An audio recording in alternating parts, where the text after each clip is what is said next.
Can the 2019 MacBook Air really handle all your gaming needs? In today's video we're diving into this sleek and stylish laptop to see if it can keep up with the demands of modern games. Spoiler alert, you might be surprised. Stick around as we put this beauty to the ultimate test. Let's get started. This laptop isn't just a powerhouse, it's a beauty to behold. With its sleek lightweight design and premium finish, it's perfect for any setting, whether you're in a cafe, at the office or on the go. Let's dive into what makes this machine a showstopper, starting with its speakers.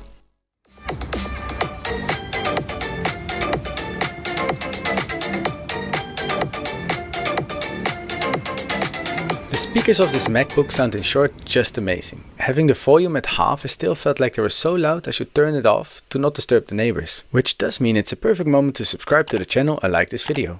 This MacBook Air from 2019 really shows off its beautiful retina display with amazing viewing angles and very strong brightness as well. Sitting outside to work with this laptop is no issue at all.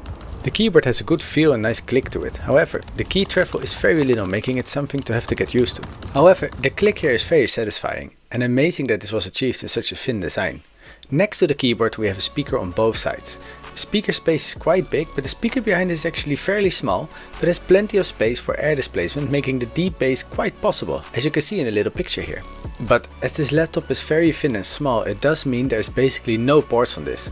On the right side we just have a headphone jack connection, whilst on the other side there's two USB-C ports, of which you can use both to plug in the power adapter, which will also be USB-C. Also on this laptop the Apple logo will actually not light up, which is something I really miss from the older models. Here you can see it next to the MacBook Air from 2017, of which I made a video in the past that I will link here on the screen. You can see a clear height difference in these laptops, even though the screen on the model from 2019 is slightly bigger as it is a 16:10 format.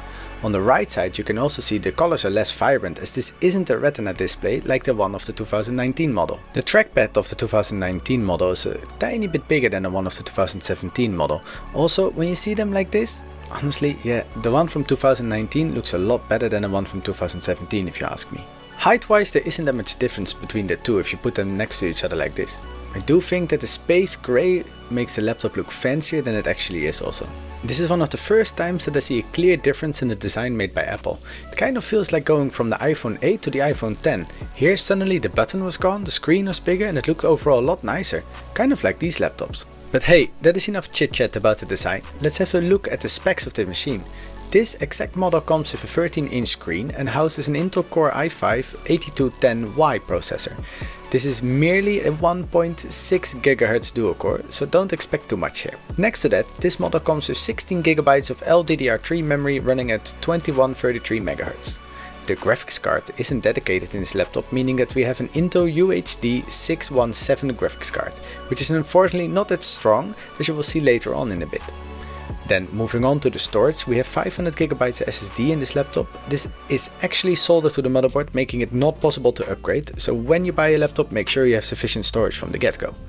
The resolution of this screen is 2560 by 1600, which is really a lot for the graphics card once we're inside games, so you will always see that you need to put the resolution down a lot to be able to run with decent frames. But hey, let's check it out, can it actually game? I thought I would start off with Fortnite, a very popular game that I myself enjoy a lot playing on Xbox, PC or laptop. However, after the download was done and installation was completed, I wanted to start the game. This actually meant that I landed in the queue, and no matter how long you wait, you just don't pass this anymore. It seems that this game is no longer supported on Mac, as I could find on forums online. Does any of you know how to play this on Mac? Just let me know please in the comments. Then moving on to Counter-Strike 2, which I downloaded and was actually quite playable, with everything on low and a resolution of 1440x900. Whenever I started the game it did tell me I was gonna load legacy mode, so maybe this is actually Counter-Strike Go, but who knows. It was playable, but not the best experience I must admit. I would say here it was around 40 frames per second, so I wanted to make some nice footage for all of you, where I really showcase how good I am and definitely not a noob. I thought it would be best to play against bots on easy. Shh, don't tell anyone please. In short, you can see that the internal graphics card really can't hold up in games, let alone with the retina resolution. However, when you downgrade the resolution by quite a bit, you can actually manage to play quite some games. For example, playing Roblox, Minecraft, League of Legends or Terraria.